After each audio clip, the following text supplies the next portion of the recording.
కృష్ణా జిల్లా గన్నవరంలో cricket betting వివాదం తీవ్రంగా ఉద్రిక్తతకు దారితీసింది. గన్నవరం బాయ్స్ హైస్కూల్ గ్రౌండ్లో క్రికెట్ ఆడుతూ ఉండగా రెండు జట్ల యువకుల మధ్య బెట్టింగ్ విషయంలో ఘర్షణ రేగింది. ఈ వివాదం కాస్త పెద్దదై ఇరు వర్గాల యువకులు క్రికెట్ బ్యాట్లతో ఒకరిపై ఒకరు విచక్షణ రహితంగా దాడి చేసుకున్నారు. ఈ దాడిలో వెంకట రామచందర్ అనే 18 ఏళ్ల యువకుడి తలకు తీవ్రంగా గాయమైంది. ప్రస్తుతం అతని పరిస్థితి విషమంగా ఉన్నట్లు తెలుస్తోంది. బాధితుడికి మెరుగైన వైద్యం అందించడం కోసం విజయవాడ ప్రభుత్వ ఆసుపత్రికి తరలించారు. సమాచారం అందుకున్న గన్నవరం పోలీసులు వెంటనే ఘటనా స్థలానికి చేరుకుని వివరాలు సేకరించారు. దాడికి పాల్పడిన యువకులను అదుపులోకి తీసుకుని గన్నవరం పోలీస్ స్టేషన్ కు తరలించారు. పోలీసులు ఈ ఘటనపై కేసు నమోదు చేసి దర్యాప్తు చేపట్టారు.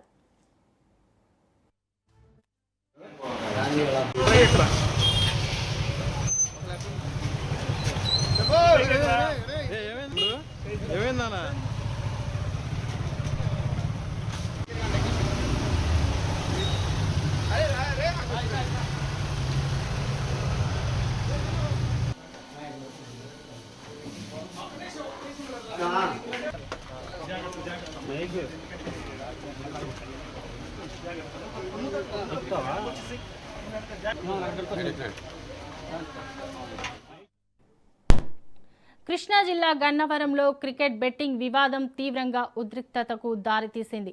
గన్నవరం బాయ్స్ హై స్కూల్ గ్రౌండ్లో క్రికెట్ ఆడుతూ ఉండగా రెండు జట్ల యువకుల మధ్య బెట్టింగ్ విషయంలో ఘర్షణ రేగింది. ఈ వివాదం కాస్త పెద్దదై ఇరు వర్గాల యువకులు క్రికెట్ బ్యాట్లతో ఒకరిపై ఒకరు విచక్షణ రహితంగా దాడి చేసుకున్నారు. ఈ దాడిలో వెంకట రామచంద్ అనే 18 ఏళ్ల యువకుడి తలకు తీవ్రంగా గాయమైంది. ప్రస్తుతం అతని పరిస్థితి విషమంగా ఉన్నట్లు తెలుస్తోంది. బాధితునికి మెరుగైన వైద్యం అందించడం కోసం విజయవాడ ప్రభుత్వ ఆసుపత్రికి తరలించారు. సమాచారం అందుకున్న గన్నవరం పోలీసులు వెంటనే ఘటనా స్థలానికి చేరుకుని వివరాలు సేకరించారు. దాడికి పాల్పడిన యువకులను అదుపులోకి తీసుకుని గన్నవరం పోలీస్ స్టేషన్ కు తరలించారు.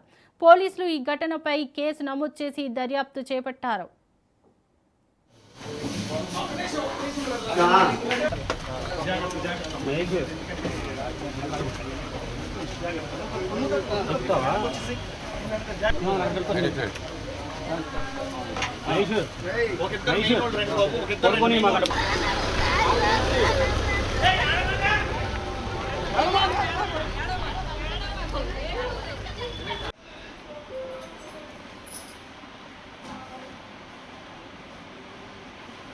Hey.